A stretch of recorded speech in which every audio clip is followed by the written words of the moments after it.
블링블링! 안녕하세요, 오드리입니다. 자, 오늘은 맞춤형 화장품 조제관리사 3회를 위한 예상 문제를 함께 풀어보도록 하겠습니다.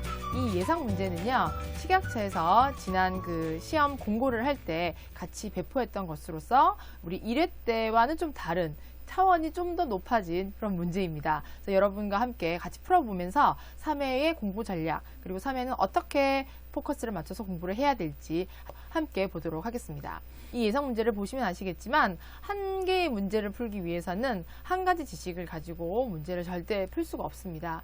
한 가지, 두 가지, 세 가지, 네 가지, 적어도 세 가지에서 네 가지의 정보를 융합을 해서 거기에 문제를 한 가지를 풀어내는 거기 때문에 아마 정말 이번 시험도 그렇게 호락호락하지 않을 것 같다는 생각이 듭니다. 공부하실 때 꼼꼼하게 체크하시고 이걸 진짜 여러분들이 진짜 화장품을 어떻게 만들어 본다, 화장품을 만들어서 출시를 한다 라고 생각하시고 공부를 하시면은 좀 더 도움이 될 것 같습니다. 자, 그럼 시작을 해보겠습니다. 맞춤형 화장품 조제관리사 시험 문제 10문항을 공개를 했습니다. 12월 4일날 공개를 했고요. 이제 이미 공부를 하신 분들도 계시겠지만 함께 세세하게 풀어보면서 어떤 유형이 나올 건지 한 번 더 보도록 하겠습니다. 자, 1번 화장품 표시 광고 시 준수해야 할 사항으로 옳지 않은 것은 옳지 않은 거예요. 자, 그러면 옳은 거를 빼내면 되겠죠. 자, 1번 최고, 최상 등 배타성을 띠는 표현의 표시 광고를 하지 말 것. 맞아요. 최고, 최상 하지 말라. 자, 의사, 치과의사, 한의사, 약사 등의 광고 대상을 지정 공인 추천하지 말 것. 이거 여러분들 알고 계시죠? 의사나 치과의사나 한의사들이 나와가지고 노골적으로 광고하지 않습니다. 뭐 어디 무슨 프로그램에 TV 프로그램에 나와서 뭐 얘기해서 뭐 이런 거 좋다라고 말은 하지만 실제적으로 어떤 제품을 가지고 하지는 않고요. 그리고 세 번째, 국제적 멸종 위기종의 가공품이 함유된 화장품임을 표시 광고하지 말 것. 이것도 맞습니다. 자, 4번, 비교 대상 및 기준을 밝히고 객관적 사실을 경쟁 상품과 비교하는 표시 광고를 하지 말 것. 이거 뭔가 좀 맞는 것 같아요. 그죠? 비교 대상 및 기준을 밝혀라. 그죠? 객관적 사실을 해라. 그런데 이제 여기서 뒤에가 조금 잘못됐거든요. 이거는 경쟁 상품과 비교하는 표시 광고를 하지 말 것, 이게 아니라 비교 대상 및 기준을 명확히 밝히고 객관적으로 확인할 수 있는 사항만을 표시 광고할 것이에요. 그러니까 기준을 밝히고 확인 가능하다, 이런 말들이 있어야 되는데 그냥 경쟁 상품과 비교하는 표시 광고를 하지 말 것, 이러면 약간 좀 헷갈리게 해놨죠. 얘가 좀 말이 아주 미묘하게 헷갈리게 해놨습니다. 자, 사실 유무와 관계없이 다른 제품을 비방하거나 비방으로 의심되는 광고를 하지 말 것, 이렇게 돼 있거든요. 그래서 이것도 맞고요. 답은 4번이에요. 답은 4번인데, 자, 여러분들 이거 지금 시행규칙 22조에 별표 5번에 다 나와 있는 사항입니다. 그래서 식약처에서 펴낸 그 PDF 파일에 뒤쪽에 부록에 보시면은 별표 5번을 찾아서 이거 꼭 공부를 하시고요. 이거 지금 광고 같은 경우는 저도 이거 공부할 때 열심히 안 봤더니 이런 미묘한 거에서 좀 헷갈려가지고 틀리는 부분들이 있으니까 이 부분들 여러분들 꼭 자세하게 보시고 글자 하나하나 그리고 토시 하나하나 조사 하나하나를 정확하게 보셔야지 시험 점수를 더 얻을 수가 있습니다. 자, 2번 보시겠습니다. 자, 2번 개인정보보호법은 무조건 하나씩 나오는데요. 이거는 여러분들 보시면 이건 좀 쉬웠어요. 개인정보보호법 한 가지 문제 나오니까 여러분들 꼭 알아두시고 이 2번은 공부를 해놓으시면 비슷하게도 아마 나올 것 같아요. 그래서 개인정보보호법 17조 2항에 따라 고객의 개인정보를 제3자에게 제공할 때 고객에게 알리고 동의를 구해야 한다. 이때 개인정보보호법에 따라 고객에게 반드시 알려야 하는 사항, 우리 보통 뭐 은행에 간다거나 아니면은 휴대폰을 이렇게 뭐 개통을 한다고 할 때 뭐 체크 하잖아요. 그게 이제 그 부분이에요. 자, 개인정보를 제공받는 자, 내 개인정보를 누구한테 줄 거잖아요. 그러면 누가 제공을 받는지 저가 알아야 될 거 아니에요, 본인이. 그래서 이런 거 개인정보 제공 동의 일자, 이거 좀 헷갈린다. 넘어갈게요. 제공하는 개인정보의 항목, 이름, 뭐 주소, 전화번호 뭐 이런 것들, 어떤 것들을 제공해서 이 사람들이 사용을 하는지 알아야 될 거잖아요. 이것도 맞고요. 제공받는 개인정보의 보관 방법. 이거는 뭐 어떻게 보관하는지까지 알아야 되나? 자, 개인정보의 이용 목적. 개인정보를 어디에 마케팅 동의에 활용하고 어떻게 어쩌고 어디에 사용할 거고 어디에 뭐 이런 거 있잖아요. 그래서 우리가 굳이 꼭 알아야 된다라는 거. 뭐 다 알면 좋겠지만 꼭 알아야 된다라는 거는 기역, 디귿, 미음이 있습니다. 기역, 디귿, 미음. 자, 그러면 답은 몇 번이죠? 답은 2번이 되겠습니다. 그래서 개인정보보호법 나올 수 있으니까 여러분들 꼭 알아두시면 좋을 것 같아요. 자, 넘어가겠습니다. 자, 화장품법 시행규칙 19조. 여러분들 머리가 좀 좋으면 이거 19조 다 외워서 공부를 하시면 되는데, 저도 그렇게 IQ가 높지를 않아서 일단 19조에 어떤 게 있냐면, 화장품 포장 기준의 표시 기준, 방법으로 옳은 것을 찾아라고 합니다. 자, 그럼 볼까요? 1번. 전 성분을 표시해야 되죠. 그죠? 우리. 자, 전 성분 표시할 때 표시하는 글자 포인트는 기본이 5포인트입니다. 자, 그럼 10포인트 이상으로 한다. 이거 틀렸죠? 그죠? 자, 제조 과정 중에 제거되어 최종 제품에 남아있지 않은 성분도 표시한다. 이거 표시하지 않아도 된다 했습니다. 표시하지 않아도 됩니다. 자, 이것도 틀렸죠? 자, 내용량이 60g 또는 60ml 이하인 제품은 전성분 표시 대상에서 제외할 수 있다. 자, 이거 아니에요. 10이에요. 10. 이거 왜 샘플 같은 거, 아주 작은 거. 이거는 여기서 전성분 표시에서 제외하되 어디에 쇼핑몰이나 아니면 가게에 어떤 이렇게 붙여가지고 전성분이 있도록 해라라고 했었습니다. 그래서 이것도 틀렸어요.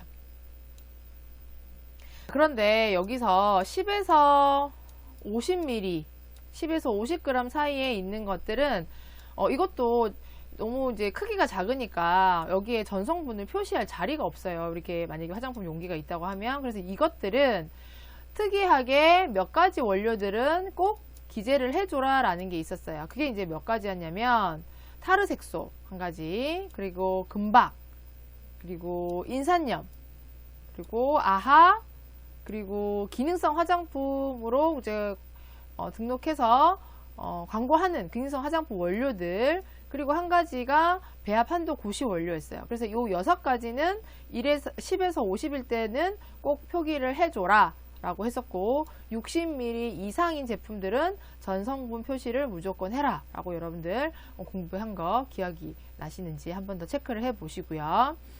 그리고 이제 4번을 보시면 혼합 원료는 개개의 성분으로 표시하고 2% 이하로 사용된 성분, 착향제, 착색제에 대해서는 순서에 상관없이 기재할 수 있다. 뭔가 좀 맞는 것 같은데? 좀 맞지 않나요? 자, 혼합 원료는 개개의 성분으로 표시하는 건 맞아요. 하지만 2%가 아니라 1%입니다. 1% 이하로 사용된 성분, 착향제나 착색제는 순서에 상관없이 기재할 수 있다라는 거예요. 자, 5번 볼게요.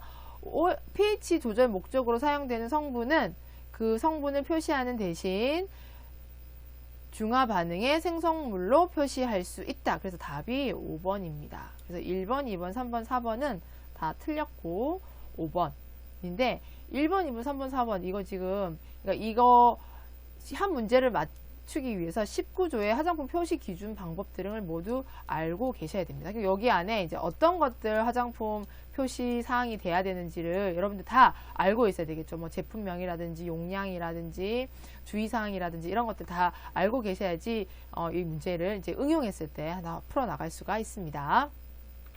4번 보기는 어떤 미백 기능성 화장품의 전성분 표시를 화장품법 10조에 따른 기준에 맞게 표시한 것이다. 자, 10조에 따른. 자, 해당 제품은 식품의약품안전처에 자료 제출이 생략되는 기능성 미백 고시 화장품 성분과 사용상의 제한이 필요한 원료를 최대 한도로 제조하였다. 최대 한도. 자, 최대 한도로 제조했다면 이 최대 한도가 얼마인지를 여러분들이 알고 계셔야 되겠죠? 이때 유추 가능한 녹차 추출물의 함유 범위는 이 문제 정말 어렵습니다. 자, 이 문제 그냥 쉽게 보면 쉽다고 할 수 있는데 이거는 이 화장품 제조하는 제가 맨날 하고 있는 거예요. 그러니까 지금 무슨 말이냐면 화장품을 제조하기 위해서 처방을 만들고 그리고 테스트를 한 다음에 이거 테스트 해본 결과 정말 결과가 좋았어요. 그래서 내가 출시를 해야 되겠다. 그러면 출시할 때 제품 표준서를 만들고 거기에 제품에 들어가는 그러니까 원료들을 쫙 나열을 하겠죠. 원료들을. 그러면서 원료의 퍼센테이지를 다 계산을 한 뒤에 이렇게 순서를 매기는 거예요. 이렇게. 그래서 그냥 매기는 게 아니라 제일 많은 거 순서대로. 정제수가 제일 많이 들어갔다. 자, 사이클로펜타실록세인, 실리콘 들어갔다. 글리세린 들어갔네. 당나무 추출물 들어갔네. 당나무 추출물이 뭐였죠? 여기서 미백 기능성 화장품 원료였어요.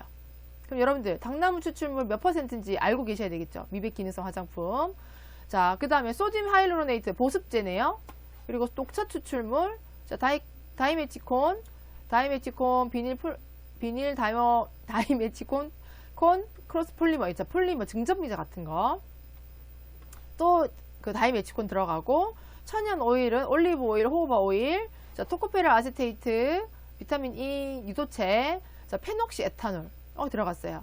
자, 토코페르 아세테이트는 토코페롤이 아니기 때문에 고시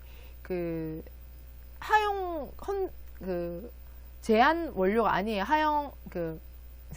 말이 안 나오네.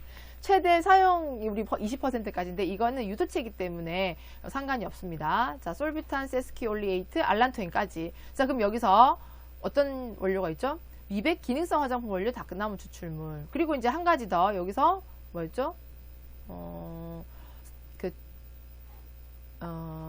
사용상에 제한이 필요한 원료가 페녹시 에탄올이에요. 자, 페녹시 에탄올은 여러분들 알고 계시죠? 뭐였죠? 방부제, 보존제 역할을 하는 거. 얘는 기능성 화장품. 자, 얘가 퍼센테이지가 몇 %였나요? 2%. 그죠? 그 다음에 페녹시 에탄올은 최대 한도로 사용했다. 그러니까 1%. 자, 그러면 여기서 녹차 추출물이 들어가야 되는 함량은 얼마일까요? 자, 7에서 10.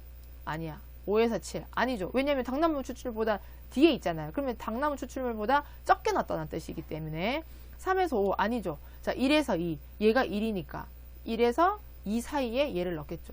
뭐 1점 얼마 들어갔겠죠. 그러고 보면 녹차 추출물 정말 조금밖에 안 들어가죠. 자, 이게 지금 뭐일 것 같아요? 정제수.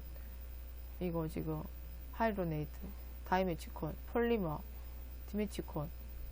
그죠? 이 기능성 화장품, 뭐 앰플 같은 그런 거네요. 약간 사용감이 사이클로메치콘 이런 거 들어갔다 보니까 약간 실키한 미백 앰플, 미백 에센스 같은 이런 느낌이 듭니다. 자, 그러면 답은 4번이 됩니다.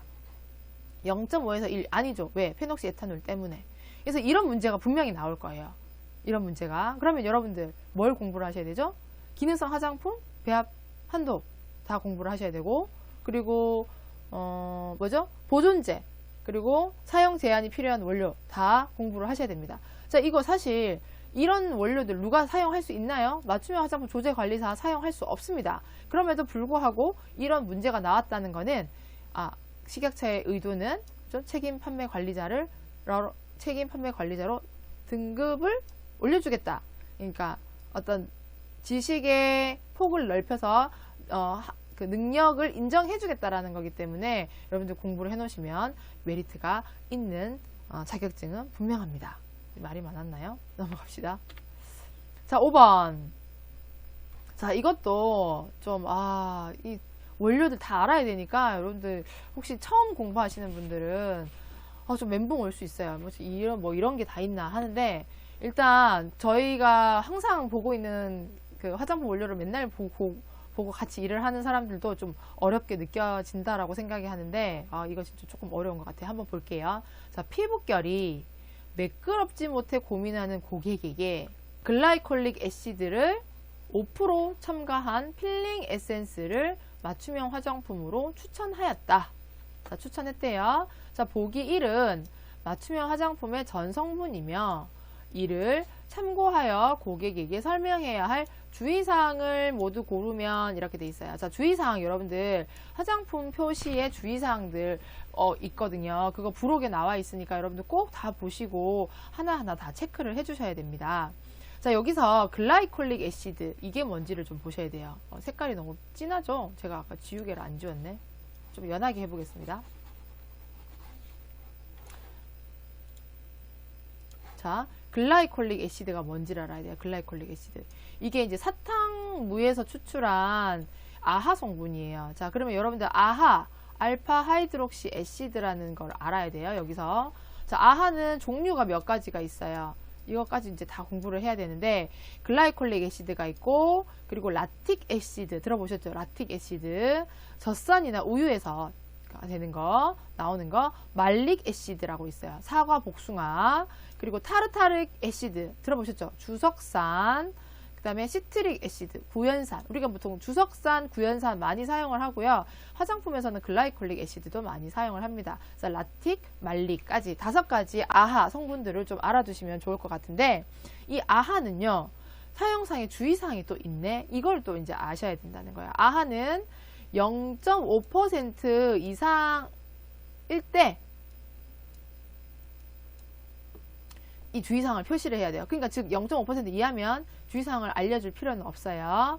자, 아하 같은 경우는 얼굴을 뻗겨내는 거죠. 이 각질을 뻗겨내는 거니까 이거를 하고 나서 햇볕에 나갔어. 그럼 어떨까요? 피부가 자극이 되겠죠. 그래서 여기에 햇볕의 감수성이 증가할 수 있으니까 뭘 해라? 햇볕에 나갔을 때 자외선 차단제를 발라라 라고 얘기를 해줘야 됩니다. 그리고 요거 같은 경우는 민감한 부위에는 뭘 해라? 패치 테스트를 해라 라고 또 할 수도 있습니다. 그리고 고농도로 사용을 했을 때는 그러니까 고농도라고 하면 이제 보통 10% 정도나 아니면 pH가 3.5 이하인 경우, pH가 3.5 이상은 좀 괜찮아요. 근데 뭐 아하가 10% 이상이 들었고 pH가 3.5 이하인 경우에는 만약에 부작용이 발생할 수 있으니 어떻게 해라? 전문가와 상의를 해라 라고 나오거든요. 자, 그래서 주의사항을 2에서 보기 2에서 모두 고른 걸 볼게요. 자, 여기에 이제 글라이콜릭 애시드도 들어있고 살리실릭 애시드도 들어있네요. 여기 보니까 살리실릭 애시드는 아마 여러분들 3세 미만 살리실릭 애시드는 3세 이하 어린 영유아, 이거 아셔야 될 거고, 그래서 자, 화장품을 사용 시 또는 사용 직후 직사광선에 의해서 사용 부위 및 붉은 반점, 부어오름, 가려움증의 이상 증상이나 부작용이 있을 경우에는 전문의와 상담하라. 이거 맞는 것 같아요. 자, 알갱이가 눈에 들어갔을 때는 알갱이가 있나요? 뭐 알갱이 있다 치더라도 물로 씻어내고 이상이 있는 경우에는 전문의와 상담할 거. 알갱이 없어요. 이거 알갱이 없는데 이거는 뭐죠? 스크럽제 같은 거죠. 그래서 이거하고 해당 사항이 없습니다. 자, 햇볕에 대한 피부 감수성을 증가시킬 수 있으므로, 이거 금방 있었죠. 아하 성분들은 햇볕에 나갔을 때 피부 감수성을 증가시킬 수 있으므로 뭐와 같이 사용한다? 자외선 차단제와 같이 사용해라 라고 했습니다. 자, 글라이콜릭 애시드는 3세 이하의 영유아는 사용하지 마세요 라는 말은 없었지만 여기에 살리실릭 애시드가 있거든요. 얘는 조심하셔야 돼요. 그래서 3세 이하 어린이에게는 사용하지 말 것, 이것도 해당이 됩니다. 자, 그리고 사용 시 흡입하지 않도록 주의할 거. 이거는 뭐 분사하는 제품, 스프레이 제품들 이런 거고, 신장 질환이 있는 사람은 사용 전에 의사, 약사, 한의사와 상의할 것 이렇게 돼 있는데, 이거는 주의사항에 보시면은 그 알루미늄이나 그 염료에 대한 설명이므로 이거하고는 맞지가 않습니다. 그래서 맞는 것은 기역, 디귿, 리을. 그래서 답은 바로 2번이 되겠습니다. 이렇게 여러분들 보시면 되겠습니다. 이것도 이제 이렇게 해놓고, 여기 이제 헥산디올, 다이올은 그 배합 한도가 있는 성분이 아니기 때문에 이게 보통 이제 우리가 그 현장에서는 그 보존제로 많이 사용이 되거든요. 헥산다이올, 부틸렌 글라이콜과 같이 써가지고, 그래서 이제 여기 이게 두 개가 이제 방부제 격이 되니까 보통 1, 2%. 그래서 여기 위에는 1, 2% 이상, 뒤에는 1, 2% 이하 이렇게 해서 되는데, 여기 아까 이제 어떤 문제였죠? 4번 문제랑 좀 연계해서 이렇게 보게 되면 똑같이 여기에 이제 그 배합 한도 원료를 놔두고 이거 위에 이거는 얼만큼 사용했느냐, 이것도 또 물어볼 수가 있겠죠. 자, 이런 문제들 많이 나오니까 여러분들 꼭 보시고, 그리고 주의사항, 어떤 제품 보기 놔두고 여기에 어떤 원료들에 따라서 알갱이가 눈에 들어갔을 때 물로 씻어내라, 그 다음에 자외선 차단제를 사용해라, 그리고 흡입하지 않도록 조심해라, 손발 위에는 사용하지 마라, 뭐 이런 것들이 있었잖아요. 그런 것들을 여러분들 다 보시고 응용해서 공부를 하셔야 되겠습니다.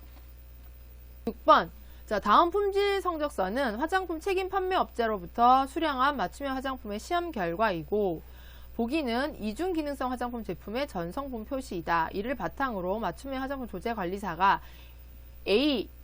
고객 B에게, A가 고객 B에게 할 수 있는 상담으로 옳은 것은, 자, 볼게요. 자, 아데노신이라는 원료가 있습니다. 자, 얘는 주름 개선 성분이죠. 주름 개선 성분. 에틸 아스코빌 에텔, 아스코빌 에텔. 요거는 비타민C 유도체예요. 자, 시험 결과 104가 나왔고 95가 나왔다면 이거는 주름과 미백 이중 기능성을 어느 정도 가지고 있다라는 겁니다. 자, 책임 판매업자로부터 수령했다라고 하면 책임 판매업자가 뭘 했다? 여기서 이중 기능성 화장품 기능성을 받았다라는 겁니다. 그죠? 자, 그럼 여기서 납을 보시면은 마이크로그램, 그람당. 자, 우리가 보통 납은요, 50 분말일 때, 50 분말 아닌 거는 20 이렇게 있었죠. 비소는 10, 수소는 1, 한도가 그래요. 포름알데히드 2000. 자, 근데 불검출이에요. 좋네. 이런 거 없었네. 자, 그래서 여기 지금 보시면은 보기가 전성분이랍니다. 정제수, 글리세린, 다이메티콘, 스테아릭 애시드, 스테아릴 알코올. 자, 이거 유화제 같은 거 다이메티콘하고 글리세린 써가지고 약간 로션 같은 그런 느낌이에요. 그러니까 로션 같은 그런 느낌의 폴리솔베이트 유화제, 솔비탄 올리에이트, 히아루로닉 애시드. 자, 이거 보습제, 에틸 아스코빌 에텔. 나왔네요. 이게 뭐죠? 비타민C 유도체. 그래서 1에서 2%, 페녹시 에탄올, 배합 한도, 보존제 1%, 아데노신, 주름 개선 기능성 화장품 원료 0.04%, 아스코빌 글루코사이드 2%. 자, 그러면 여기 지금 보시면 기능성 화장품 지금 아스코비 에텔, 페녹시 에탄올, 아데노신, 아스코빌 글루코사이드. 요게 지금 미백, 주름 개선까지 이렇게 해서 두 가지 이중 기능성 화장품 제품입니다. 그래서 1번 보시면 이 제품은 자외선 효과가 있습니까? 라고 되어 있거든요. 네, 이중 기능성 화장품으로 자외선 차단 효과가 있습니다. 있을까요? 없죠? 자외선 차단제가 어디 있어요? 여기에 지금 이중 기능성은 미백과 뭐였죠? 주름 개선이었어요. 두 가지. 이 제품 성적서에 납이 검출된 것으로 보이는데 판매 가능한 제품인가요? 자, 납은요, 우리가 이거 한도 알아야 된다 그랬잖아요. 분말일 때는 50이었고 그냥 일반은 20이었어요. 그러니까 20 안에 드니까 그램당 8 마이크로그램은 되는 거죠. 그래서 이거는 시험 통과를 한 거예요. 죄송합니다. 당장 판매 금지 후 책임 판매자를 통해서 회수 조치하도록 하겠습니다. 이러면 안 된다는 거죠. 우리가 이러면 안 된다는 거죠. 자, 이 제품은 성적서를 보니까 보존제 무첨가 제품으로 보이네요. 네, 고객님, 저희 제품은 모두 보존제를 사용하지 않고 있습니다. 안심하고 사용하셔도 됩니다. 자, 이 말은 안 되는 거죠. 보존제 뭐 있어요? 페녹시 에탄올 1% 들어갔잖아요. 최대 한도. 자, 요즘 주름 때문에 고민이 많네요. 이 제품은 주름 개선에 도움이 될까요? 자, 주름 도움이 될까요? 도움이 되죠? 미백 원료랑 주름 원료 같이 있으니까. 네, 이 제품은 주름뿐만 아니라 미백에도 도움을 주는 이중 기능성 화장품입니다. 라고 되는 거죠. 자, 이 제품은 아데노신이 104%나 함유되어 있는데요. 더 좋은 제품인가요? 네, 아데노신이 100% 넘게 함유된 제품으로 미백 효과에 더 좋은 효과를 주는 제품입니다. 이게 아니죠. 이게 104%라는 거는 일단 100%를 충족했기 때문에 100% 정도의 효과가 있다라는 거예요. 이걸 넘어서서 104가 더 많다라는 건 아니죠. 그래서 답은 4번이에요. 이 맞춤형 화장품 조제 관리사는 이런 원료들 넣을 수 없어요. 아시죠? 지금 제가 이거 언급했던 거, 이게 4가지 넣을 수 없어요. 그럼 여기서 지금 맞춤형 화장품, 여기서 예를 들어서 한 가지 이중 기능성을 해놓고 뭐 히아루로닉 애시드라든지 뭐 한 가지를 더 첨가를 했겠죠. 스쿠알란이라든지 이런 걸 첨가를 해서 피부를 좀 더 돋보이게 하기 위해서 한다라고 하든지, 아니면 이 처방을 맞춤형 책임 판매, 그 화장품 책임 판매업자가 이미 식약처에 기능성 화장품으로 등록이 되어서 인증이 된 거예요. 이거를 여기에 조금 넣을 수 있다. 이거는 가능하다고 했었습니다. 그래서 이 부분 여러분들 헷갈리지 마시고 공부를 꼭 해 주시면 되겠습니다. 똑같이 이제 이렇게 나올 수 있으니까 여기서도 지금 어떤 정보가 있어야 되죠? 자, 이게 뭔지를 알아야 되죠. 에스코르빌. 자, 이게 뭔지를 알아야 돼요. 얘가 뭔지를 알아야 돼요. 그죠? 가스필 글록사이드. 그리고 나서 여기에 납, 비소, 순, 포름알데히드, 얘가 또 뭔지를 알아야 돼요. 뭐 몇 퍼센트, 한도. 그죠? 그래서 여기 검출이 됐다. 뭐 불검출이 됐다. 그러면 여기에 이제 뭐 비소가 뭐 1이 됐다. 그러면 10보다는 아래니까 이것도 통과잖아요. 순이 뭐 0.1이 됐다. 사실 뭐 순이 나오는 건 좋지는 않은 거지만, 아무튼 이렇게 이론상으로 봤을 때는 이렇게 됐다고 하면 안 되는 거고, 뭐 예를 들어서 포름알데히드 물휴지는 또 20이잖아요. 그럼 여기에 대해서 이제 물휴지에 관련해서 만약에 나왔다 그러면은 이것도 이제 보시면서 하면 되는 거고.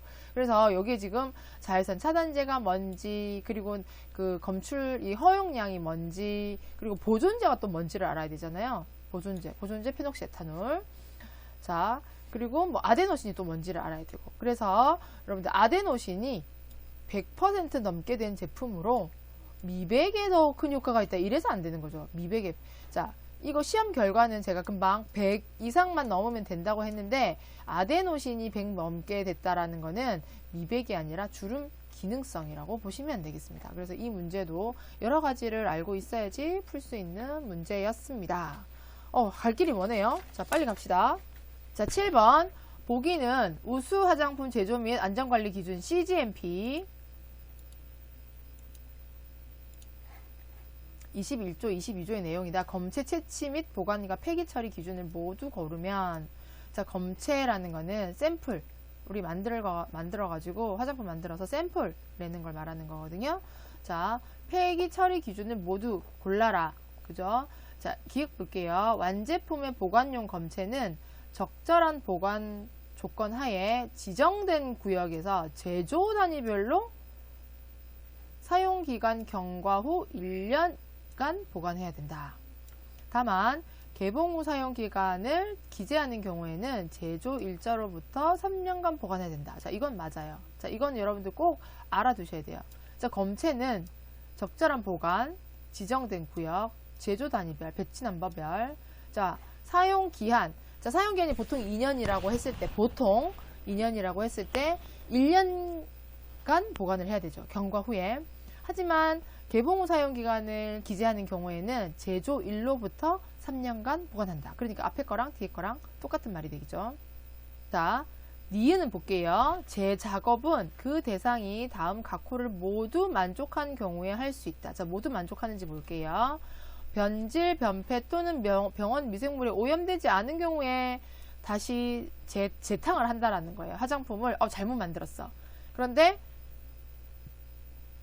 변질, 변폐, 병원 미생물에 오염되지 않았어. 그러면 가능해요. 가능하고, 제조일로부터 2년이 경과하지 않았거나 사용기한이 1년 이상 남아있는 경우, 이게 좀 될 것 같긴 한데, 사실은 여기서 제조일로부터 1년입니다. 1년이 경과하지 않은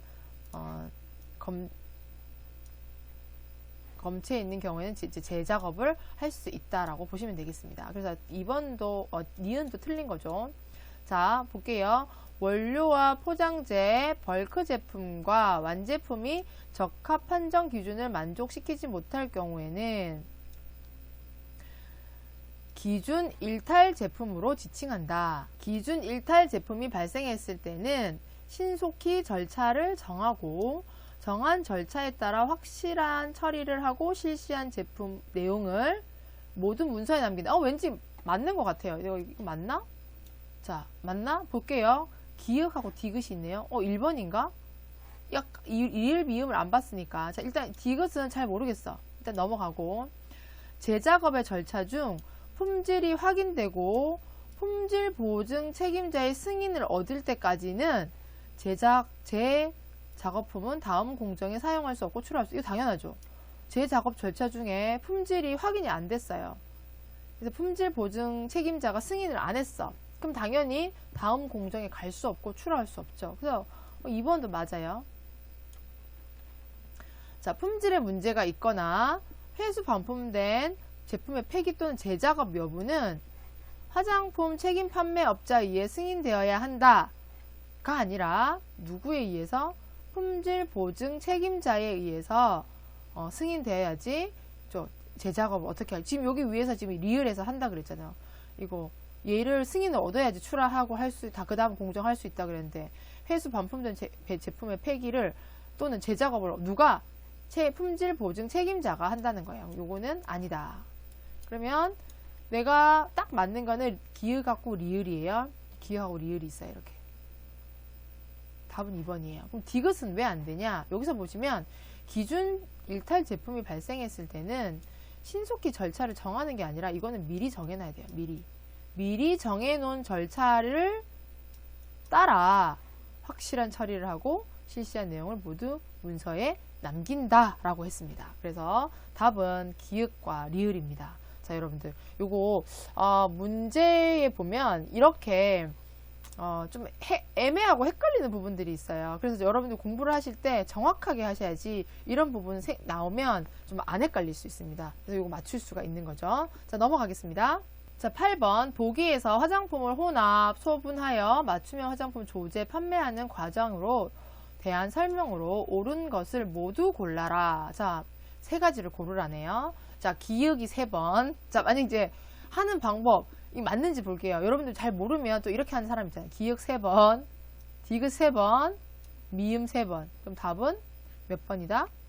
3번이다. 이 맞나? 한번 볼게요. 자, 기역. 맞춤형 화장품 조제관리사가 고객에게 맞춤형 화장품이 아닌 일반 화장품을 판매했다. 이거 맞아요. 맞춤형 화장품 조제관리사는 일반 화장품에다가 혼합 내지는 그 일반 화장품을 소분. 근데 그 일반 화장품이 일반적으로 판매하는 화장품이 아니라 그랬죠. 맞춤형 화장품 조제를 위해서 나온 일반 화장품을 판매하는 거. 그래서 이거는 맞춤형 화장품 조제를 하는데 매장을 갔어요. 거기 그냥 일반 화장품도 판매하고 있어요. 그럼 판매하는 거 상관없습니다. 그래서 판매하는 게 맞습니다. 자, 니은 볼게요. 메틸 살리실레이트 5% 이상 함유하는 액체 상태의 맞춤형 화장품을 일반 용기에 충전 포장하여. 이거 일반 용기 아니잖아요. 안전 용기 해야 되잖아요. 그죠? 안전 용기. 그래서 니은은 아니에요. 그래서 안전 용기 기준 여러분들 다 알고 계시죠? 자, 디귿 볼게요. 맞춤형 화장품 판매업으로 신고한 매장에서 맞춤형 화장품 조제 관리사가 200ml의 향수를 소분하여 50ml 향수 조제했다. 이거 맞아요. 왜? 맞춤형 화장품 조제 관리사는 혼합 되죠. 그 다음에 소분돼요. 뭐 큰 거를 그 벌크를 작은 걸로 소분해서 조제할 수 있다 그랬어요. 자, 리을 볼게요. 맞춤형 화장품 판매업으로 신고한 매장에서 맞춤형 화장품 조제관리사가 맞춤형 화장품을 조제할 때 미생물에 의한 오염을 방지하기 위해서 페녹시 에탄올을 추가하였다. 페녹시 에탄올 이거 지금 잘 나오네요. 여러분들 이거 꼭 나옵니다. 1%. 자, 뭐다고? 보존제 배합 한도 원료예요. 맞춤형 화장품 조제관리사는 배합 한도를 사용할 수 없습니다. 배합 한도가 있는 원료를 사용할 수 없어요. 기능성 화장품 사용할 수 없고 배합 한도가 있는 화장품, 보존제들 사용할 수 없습니다. 그죠? 그 다음에 배합 한도 다른 것도 이렇게 나와 있는 것도 사용할 수 없어요. 그래서 2번은 틀렸습니다. 그런데 아까 자외선 차단제나 기능성 화장품인 경우에 맞춤형 화장품 판매를 위해서 책임 판매업체가 이미 받아놓은 그 처방에 대해서만 그 첨가가 가능하다라고 했기 때문에 그런 조항이 없으므로 페녹시 에탄올 첨가할 수 없습니다. 자, 미음 볼게요. 맞춤형 화장품 판매업자에게 원료를 공급하는 화장품 책임 판매업자가 화장품법 4조에 따라 해당 원료를 포함하여 기능성 화장품의 심사를 받거나 보고서를 제출한 경우, 맞죠? 이거 지금 금방 제가 설명한 거죠? 식약처장이 고시한 기능성 화장품의 기능 효과를 나타내는 원료를 내용물에 추가해야 맞춤형 화장품을 조제할 수 있다. 이거 맞습니다. 자, 그래서 답은 기역 리을인데, 이거 겐또, 이거 겐또 맞출 수 있겠네, 겐또. 여러분들 겐또라는 말 쓰시나요? 겐또를 하면 답 나옵니다. 자, 그래서 이게 될 때가 있고 안 될 때가 있어요. 그래서 이거를 공부를 안 하고 이걸 그냥 겐또로 맡기기에는 너무 무모하기 때문에 여러분들 공부를 하시고 이렇게 만약에 좀 애매하다 그러면 이렇게 한번 해보시는 것도 나쁘지는 않습니다. 자, 9번 넘어가겠습니다. 9번은 이거 계속 나왔던 거기 때문에 여러분들 알고 계셔야 돼요. 자, 이거 2회 시험에도 나왔어요. 3세, 4세, 13세까지. 그래서 영유아는 3세, 어린이는 4세에서 13세 이하까지 보시면 되겠습니다. 자, 이거는 꼭 알아두시고 이번 시험부터는 여기 시험에 여기 배점, 점수가 몇 점 몇 점이라고 기재가 될 거라고 합니다. 그래서 여러분들 대충 단답식을 적어가지고 이제 나중에 여러분들 수험표에다가 좀 적어가지고 나와서 내가 단답형이 얼마나 맞췄나 이렇게 비교해보고 점수 배점을 봤을 때 대충이라도 점수 계산을 하실 수가 있겠죠. 자, 여기 또 봅시다. 자, 10번입니다. 마지막이에요. 고객 상담 결과에 따른 맞춤형 화장품 에센스의 최종 성분 비율이다. 자, 한번 볼게요. 정제수, 알로에 추출물, 베타글루칸, 무틸렌 글라이콜, 글리세린, 하이드록시 에틸 셀룰로즈. 이게 점증제예요. 카보머, 얘도 점증제예요. 벤조페논 4. 자, 벤조페논 3, 4 이렇게 있었어요. 3, 4. 기억나시죠? 이거는 자외선 차단 원료인데 이 0.1을 사용하는 거는 자외선 차단 원료가 아니에요. 그러니까 자외선 차단용으로 사용된 게 아니에요. 이거 지금 보시면 에센스라고 그랬는데 이거 자외선 차단이 아니잖아요. 그죠? 성분이 없잖아요. 이거는 이게 이제 보통 자외선 차단제로 벤조페논 3, 4가 사용됐을 때는 0.5에서 5% 사이에요. 근데 이건 자외선 차단제가 아니라 에센스이기 때문에 벤조페논을 사용하는 경우는 이렇게 미량을 사용하는 경우에는 이유가 있어요. 변색 방지를 위해서 색깔을 안 변하게 하려고. 그래서 이게 사용이 됩니다. 자, 벤질알코올 얘가 뭐였었죠? 얘가 보존제였어요. 0.5% 사용이 됐네요. 다이소듐 EDTA 이게 이제 뭐죠? 기억이 안 난다. 저기 금속이온 봉쇄제, 금속이온 이게 반응해가지고 침전물 생기지 말라고 넣는 거. 그 다음에 향료 이렇게 지금 들어갔죠. 그래서 여기 안에 관료 안에 들어갈 말을 순서대로 기입하시오. 자, 기읍. 제품에 사용된 보존제는 어떤 성분이고 문제가 없나요? 라고 물어봤어요. 자, 우리 보존제 아까 계속 나왔는데 페녹시 에탄올이라는 원료 나왔었어요. 1%. 그리고 벤질알코올 여기서 지금 나오는 게 벤질알코올이에요. 얘가 사용된 보존제는 벤질알코올입니다. 그죠? 벤질알코올. 이 해당 성분은 화장품법에 따라 보존제로 사용될 경우에 1% 이하로 사용하고 있습니다. 해당 성분은 한도 내로 사용되었으며 쓰는 데는 문제가 없습니다. 라고 되어 있습니다. 그래서 여러분들이 외워주실 게 진짜 보존제 배합 한도에서 벤질알코올과 페녹시에탄올은 무조건 나오니까 이거는 벤질알코올은 저희 1회 때 제가 시험 쳤을 때도 나왔던 것 같아요. 이거 그냥 단답식으로 적는 게 나왔었거든요. 그러니까 예전에는 그냥 1회처럼 이렇게 나온다고 하면 그러니까 지금은 이렇게 이제 복잡하게 뭔가를 하나 제시를 하는 거예요. 그래서 여기 안에 이게 맞는지 안 맞는지 이렇게 나와 있어서 조금 헷갈릴 수도 있으니까 여러분들 공부를 하실 때 꼼꼼하게 공부를 하시면 좋을 것 같고요. 식약처에서 배포한 PDF 파일에도 보면은 예상 문제들이 맨 끝에 하나씩 붙어져 있거든요. 그것도 이제 여러분들 열심히 꼭 풀어보시면서 공부를 하시면 좋을 것 같습니다. 자, 그래서 시험 문제 유형은 지금 10가지를 다 풀어봤어요. 3회 시험 절대 녹록지 않습니다. 절대 쉽지 않습니다.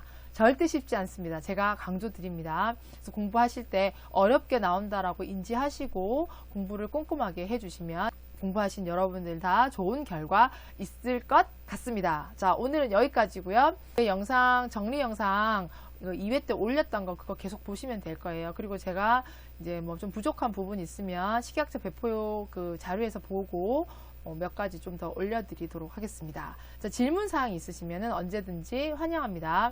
제가 최대한 빠른 시일 내에 답변을 드리도록 하고요. 그렇다고 어떤 분은 또 이런 분들도 계셨어요. 지금 자기가 뭐 시험 문제를 풀어야 되는데 나보고 우리 회사로 전화를 줘서 이거 당장 풀면 당신한테 돈을 주겠다. 이런 분들까지 있었거든요. 저는 그런 정도는 아니에요. 그건 아니고 공부는 여러분들이 직접 하시는 거니까 공부하시다가 모르는 부분이 있으면 댓글 남겨주세요. 물론 이제 저보다 더 전문가이신 분도 되게 많지만 일단 제가 맞춤형 화장품 조제 관리사라는 거를 이제 강의를 좀 올려드렸고 또 거기에 대해서 또 이제 질문 있으면 질문까지는 제가 받아들일 수는 있지만 돈을 주면서 지금 당장 실시간으로 코칭을 해달라 이거는 좀 아닌 것 같아요.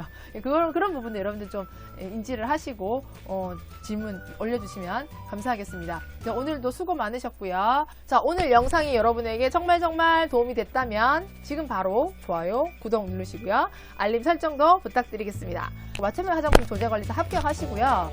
여러분들 맞춤형 화장품 조제할 때 저희 회사 원료도 좀 많이 구매해 주시고 제가 또 뭐 처방 같은 것도 여러분들 원하시면 또 짜드리기도 하니까 저희 회사 많이 이용해 주세요. 감사합니다. 안녕. 열공